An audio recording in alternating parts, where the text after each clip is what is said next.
전 왕국이 실제로 있느냐 하는 게 굉장히 중요한 문제인 거예요.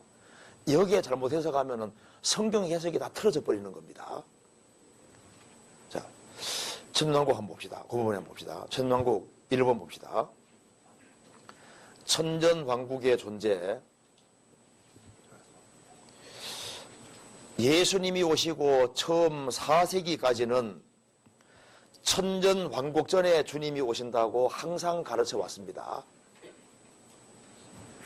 에드워드 기본이 쓴 로마 제국 세망사. 에드워드 기본은 로마 역사하면은 대표가 무조건 에드워드 기본입니다. 에드워드 기본이 쓴 로마 제국 세망사에서 이렇게 말합니다. 천년왕국이라는 오래되고 통용되는 교리는 초대 교부들, 특히 순교자 저스틴 마티어와 이레니우스에 의해서 가르쳐졌다. 저스틴 마티어와 이레니우스는 예수님의 사도들의 직접적인 제자들과 대화를 나누었던 사람들이었다. 곧 이들의 증언은 살아있는 증언이 되는 것이다. 그래서 순교했던 저스틴 마티어와 이레니우스도 이 사도들에게 직접 배운 사람들인데 천년왕국이 실제라고 그렇게 얘기한다고 말입니다. 그래서 기독교 역사 처음 300년 동안 초대교회 교부들은 그리스도께서 오셔서 천년왕국 동안 통치한다고 가르쳤습니다. 다른 선택의 여지가 없다고 말입니다. 그래서 위대한 교회 역사가 이레니우스는 AD 140년 요한복음과 요한계시록을 쓴 사도 요한의 가까이인 친구인 파피아의 증언을 증가하고 있는데 그 사도 요한은 파피아에게 마태복음 10장 1절 4절에 나오는 가룟유다를 제외한 모든 제자들은 그리스도가 오셔서 천년왕국을 세울 것이라고 믿었다는 겁니다. 천년왕국 전에 주님이 오셔서 천년왕국을 세우실 거라고 믿었던 사람들은 다음과 같습니다. 초대교회 교부들 바르돌로뮤, 바나바, 헤르메스, 로마의 클레멘트, 이레니우스, 파피아, 폴리갑, 사도 요한에게 배운 사람이죠. 폴리갑, 저스틴 마티어, 멜리토, 헤게시피우스, 타티안, 이레니우스, 터툴리안, 시프리안, 이런 등등 사람들이 전부 다 천년왕국 전에 주님이 오신다고 믿었다고 말입니다. 그래서 뿌리 추적하면은 예수님이 오시고 300년 전까지, 300까지는 전부 다 천년왕국 전에 주님이 오셔서 천년왕국을 세운다고 항상 믿었다는 겁니다. 그래서 저스틴 마티어는 한때 언급하기를 죽은 자의 부활이 있을 것이고 선지자 에스겔과 이사야가 선언한 바와 같이 예루살렘에 서는 동안 통치가 있을 것이다. 그리고 또 한번 읽어드리겠습니다. 리옹의 주교 이레니우스는 이렇게 얘기했습니다. 이 적그리스도가 이 세상에서 모든 것들을 황폐화시킬 때 그는 3년 6개월 동안 7년 기간의 최고의 42달 3년 6개월 동안 통치할 것이고 그 다음에 예루살렘에 있는 성전에 앉을 것이고 그 다음에 주님이 하늘로부터 구름을 타고 강림하셔서 이 사람 곧 적그리스도와 적그리스도라는 사람들을 불모 집어넣을 것이다. 의인들을 위해서는 왕국을 가져오시는데 그것은 거룩하게 된 제7일의 천년 안식일 것이며 그것은 아브라함에게 약속하신 기업을 회복시키시는 것이다. 그러니까 7년 환란이 있고 그 다음에 천년왕국이 있다 그 말입니다. 저스틴과 이레니우스는 다음과 같은 사실을 확실히 하고 있습니다. 세 부류의 사람이 있는데 하나는 육체의 부활과 실제적인 천년왕국 사건을 부인하는 이단자가 있다. 두 번째 부류의 사람들은 정확히 정통적인 사람들인데 확실히 구원을 받은 사람들인데 확실한 교리를 갖고 있는 사람들인데 이들은 부활과 지상에서의 그리스도의 왕국을 확신 있게 주장하는 자들이다. 세 번째는 의인들과 신앙을 공유하지만 비유적으로 해석하기를 노력하여 그리스도의 정당한 통치에 대하여 기록된 그 모든 성경들을 비유와 상징으로 바꾸려는 사람들이며 이들은 결국 이단들인 것이다. 그러니까 의인들과 똑같은 신앙을 고소하고 있지만, 그 주님의 공로로 승부한다는 그걸 고소하고 있지만, 비유적으로 해석하기를 노력해서 그리스도의 정당한 통치의 천왕국을 비유적으로 해서 상징적으로 해석하는 사람들, 그런 사람들도 결국은 이단이다. 그래서 세 번째 그룹을 믿는 사람들, 첫 번째 그룹은 믿는 사람들로 구성되어 있지만은 천왕국에 대해서 말한 성경에 대한 신앙의 부족으로 천왕국에 대해서 확실하게 말하지 못하는 사람들, 이들에 대해서 저스틴과 이레니우스는 이단이라고 동일치 않다고 말입니다. 그래서 AD 325년 니케아 공의에서는 세계 각지에서 모인 318명의 주교들이 지상에서 그리스도의 천년왕국의 통치 유리를 재확인하고 사실 5세기까지 전천년 왕국적인 입장에 대해서는 교회 사람들 속에 하나의 불협화음도 없었다. 400년 동안 곧 AD 431년에 에베소 공회 때까지 전천왕국, 주님이 천왕국 전에 오셔서 1000년 동안 통치한다는 것은 교회가 항상 믿어왔다 그 말입니다. 그런데 무슨 문제가 생겼냐면은 오리겐이라는 사람이 알렉산드리아 파에 소환한 사람인데 오리겐이라는 사람이 성경을 비유적으로 해석하기 시작했고 그 영향을 암브로시우스가 받았고 암브로시우스의 영향을 누가 받았냐면 어거스틴이 받은 겁니다. 아우구스티누스. 그래서 아우구스티누스는 처음에는 천왕국을 문자적으로 믿다가 인생 말년에 천왕국을 상징이라고 생각을 했던 겁니다. 그래서 그 아우구스티누스가 천왕국을 상징으로 생각을 했기 때문에 이 사람 어거스틴 아우구스티누스 4세기 5세기 사람입니다. 아우구스티누스가 인생 말년에 천왕국을 상징으로 이렇게 해석을 했기 때문에 문자적으로 안 믿었던 거예요. 그래서 이 아우구스티누스의 이론이 중세 가톨릭으로 들어가게 되고 가톨릭에서는 아우구스티누스를 견해를 받아들였고 가톨릭에서 나올 때 누가 나왔습니까? 루터가 나오고 칼빈 나왔죠. 루터와 칼빈도 아우구스티누스 견해를 따라서 천왕국을 문자적으로 안 받아들였습니다. 천왕국을 상징으로 생각하는 겁니다. 그래서 여기 이제 이 칼빈의 가르침이 영국으로 들어가면 여기가 청교도가 되는 거고 칼빈의 가르침이 이제 프랑스로 가면 이게 위고노가 되는 겁니다. 그런데 이 청교도들은 칼빈의 가르침 중에서 중시한 것이 중생, 거듭나는 것이기 때문에요. 그래서 청교도도 중생 강조하고 위고노도 중생을 강조했습니다. 그래서 이제 이 프랑스 위고노에 속하는 사람 중에 대표적인 사람이 그 장세니우스, 그러니까 위고노에 속하는 사람 중에 이제 장세니우스라는 사람 통해서 이제 구원받은 사람이 파스칼이잖아요. 파스칼은 구원받은 사람입니다. 그러니까 이게 이제 청교도들은 이제 중생을 가져왔고 중생을 강조했고 그리고 이제 나중에 청교도들은 시간 지나가면 청교도면서 청묘교도가 되고 청교도들은 나중에 천왕국을 문자 그대로 믿는 사람들이 되는 겁니다. 그런데 이제 이 칼빈의 가르침이 네덜란드, 스코틀랜드 쪽으로 가면 장로교가 되는데 장로교는 아직까지도 천왕국을 상징으로 생각합니다. 무슨 말이 되죠? 그러니까 이제 장로교는 정통적으로 이제 아우구스틴교의 견해를 따라서 천왕국은 상징이다. 문자적으로 안 받아들이는 거예요. 그래서 이 청교도들이 미국으로 가면은 여기가 이제 청교도가 영국의 청교도가 미국 가서 미국은 청교도가 세운 나라잖아요. 그래서 청교도들은 청교도이면서 침례교도가 대부분이기 때문에 천왕국을 문자적으로 받아들이는 것이 특징입니다. 왜? 초대교회 때부터 천왕국을 문자적으로 믿었으니까. 그래서 천왕국을 문자적으로 믿는 사람은 당연히 천년환란을 믿는 거예요. 천년환란과 천왕국을 받아들인다고 말입니다. 자, 그래서 여기에 전천년설을 봅시다. 주님이 언제 재림하시느냐? 예.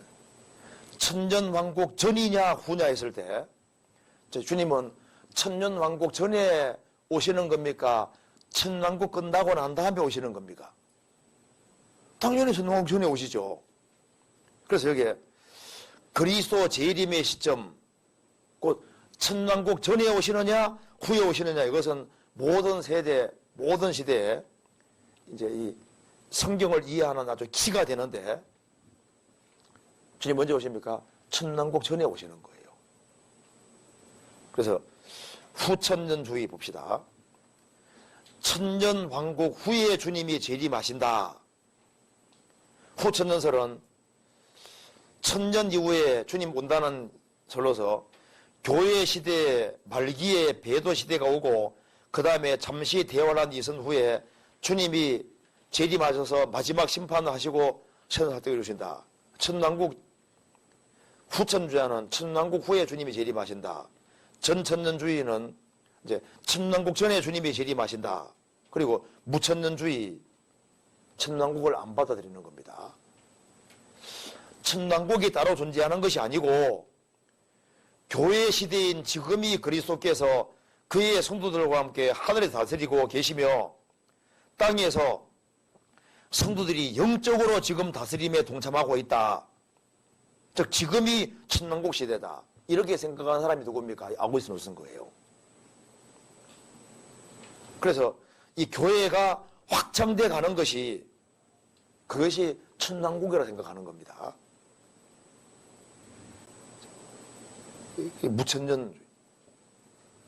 무천년주의는 성경 내용하고 완전히 다릅니다.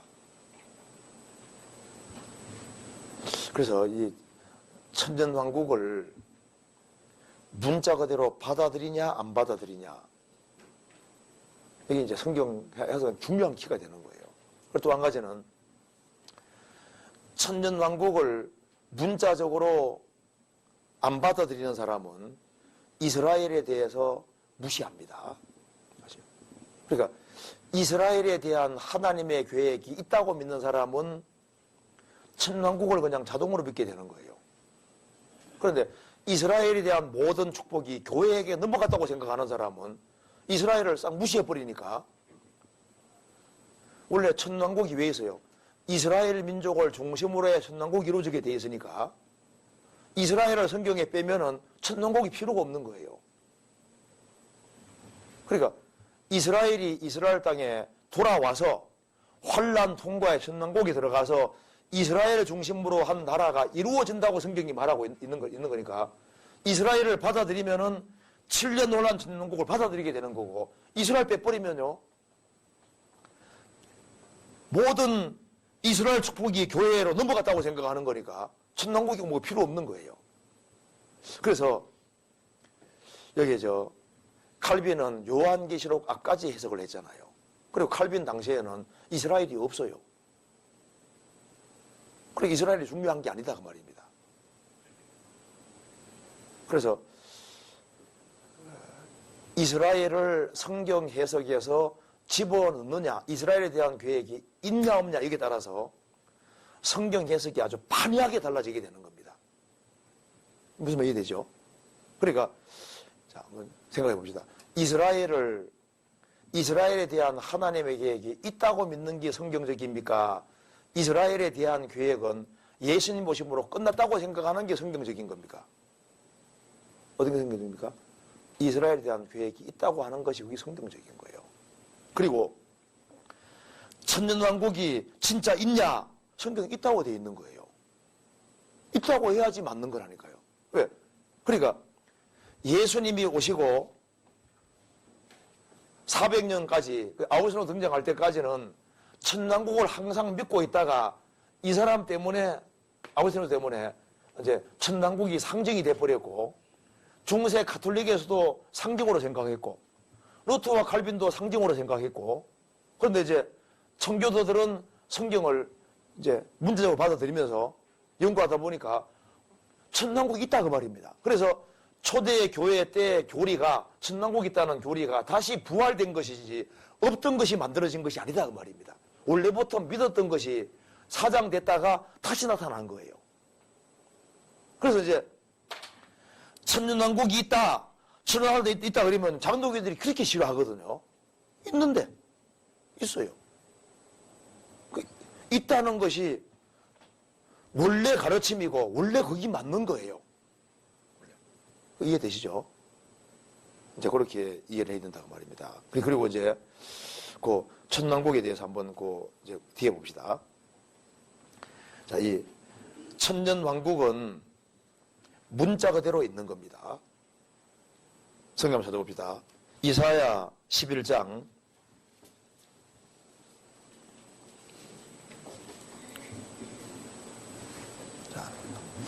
1절부터 제가 읽어보겠습니다. 이새의 줄기에서 한 싹이 나며 그 뿌리에서 한 가지가 나서 결실할 것이요. 자, 예수님이 이제 오실 걸 말씀하시면서 4절입니다. 공의로 빈핍한 자를 심판하며 정직으로 세상의 겸손한 자들을 판단할 것이며 그 입에 막대기로 세상을 치며 입술의 기운으로 악인을 죽일 것이며 공의로 그 허리띠를 삼으며 성실로 몸의 띠를 삼으리라. 여기 그 입에 막대기로 세상을 치며 지상재림입니다. 예수님 입에서 이한금이 나오고 입에 막대기로 세상을 치며 입술의 기운으로 악인을 죽일 것이다. 데살로니가후서 2장에서도 주님이 입의 기운으로 악인을 죽이고 적그리스도 패한다고 되어 있잖아요. 그래서 제상재림이고 6절 제상재림하고 난 다음에 천왕국입니다. 그때 이리가 어린 양과 함께 거하며 표범이 어린 염소와 함께 누우며 송아지와 어린 사자와 살찐 짐승이 함께 있어 어린아이에게 끌리며 암소와 곰이 함께 먹으며 그것들의 새끼가 함께 엎드리며 사자가 소처럼 풀막을 먹을 것이며 정먹는 아이가 독사의 구멍에서 장난하며 젖된 어린아이가 독사의 굴에 손을 넣을 것이라. 나의 거룩한 산 모든 곳에서 해됨도 없고 상함도 없을 것이며 것이니 이는 물이 바다를 태풍같이 여호와라는 지식이 세상에 충만할 것임이니라. 예수님이 지상재림하셔서 천년왕국 이루실 때 하나님께서 에덴에 내렸던 저주를 푸시니까 짐승의 질이 다 바뀌어버리는 거예요. 그래서 이리가 어린 양과 함께 누우며, 지금은 이리와 어린 양 같이 누우면 어떻게 될까요? 다 잡아먹어버립니다. 표범이 어린 염소와 함께 누우며, 봄이 어린 염소 얼마나 좋아하는데요. 송아지와 어린 사자와 살찐 짐승이 함께 있어 어린 나이에게 걸리며 얼마나 온순하게 바뀝니까? 암소와 곰이 함께 먹으며 있을 수가 없는 거예요. 그리고 사자가 소처럼 풀 먹을 것이며, 사자가 지금 풀 먹어요, 잡아먹어요. 이게 천왕국인 겁니다. 그리고 젖 먹는 아이가 독사의 구멍에 장난하며 독이 없어져 버리는 거예요. 나의 거룩한 산 모든 곳에서는 해됨도 상함도 없다. 천왕국입니다. 그래서 이 천왕국이 있는데 실제입니다. 이사야 65장 봅시다.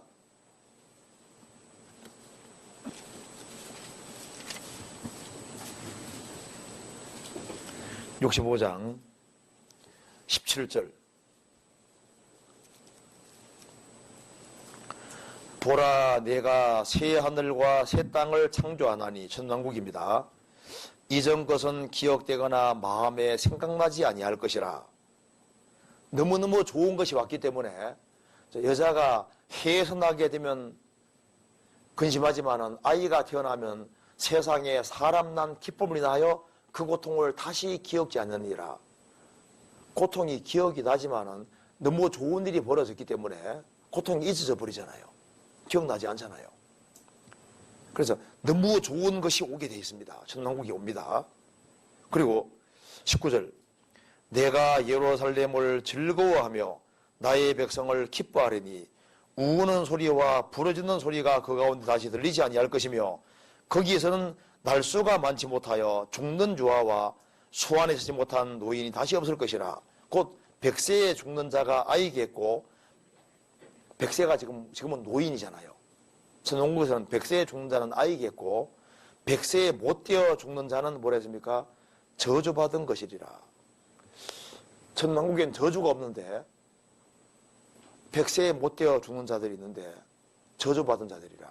이 사람들이 7년 혼란 통과할 때 표받은 사람들입니다. 100세 못 되어 죽어요. 근데 그들이 낳은 자식에게는 이제 구원의 기회가 주어지게 되는 겁니다. 그들이 가옥을 건축하고 그것에 거하겠고 포도원을 재배하고 열매를 먹을 것이며 그들의 건축한 데 타인이 거하지 아니할 것이며 그들의 재배한 것을 타인이 먹지 아니하리니 이는 내 백성의 소환이 나무의 소환 같겠고 나의 택한 자가 그 손으로 일한 것을 길이 누릴 것임이라. 그들의 수고가 떼지 않겠고 그들의 생산한 것이 전난에 걸리지 아니하리니 그들은 여호와의 복된 자의 자손이요 그 수생도 그들과 함께 될 것임이라. 그들이 부르기 전에 내가 응답하겠고 그들이 말을 마치기 전에 내가 들을 것이며. 그 다음 같이 읽겠습니다. 이리와 어린 양이 함께 먹으며 사자가 소처럼 짚을 먹을 것이며 뱀은 흙으로 식물을 삼을 것이니 나의 성산에서는 해함도 없겠고 상함도 없으리니 이니라 여호와의 말이니라. 그래서 천왕국 때문에는 정말 좋은 세상이 오게 되어 있습니다. 그래서 이때는 성전이 재건될 것이고 모든 질병이 제거되고 피조물로 내렸던 저주가 풀리게 되고 이리와 양과 송아지가 같이 평화롭게 놀고 어린아이들은 독사굴에 손 넣고 해도 아무 해도 없고 기모거리가 듣고 소경이 보고 설름거리가 발을 걷게 되고 여호와는 지식이 충만하게 되고 광야와 사막에 꽃이 피고 인간은 장수하게 되고 평화가 오게 되고 이제 예루살렘에서 물이 나와서 강을 이루어서 동해와 서해로 가게 돼 사해 바다도 소성하게 되고 사해 바다에서 사람들은 물고기 잡는다고 성경에 나오잖아요. 예루살렘은 예배의 중심지가 되고 천년 동안 주님이 통치하는데 크리스찬들은 1000년 동안 왕노로 사는데 아마 천성에서 자유왕래할 거라고 보통 얘기를 합니다.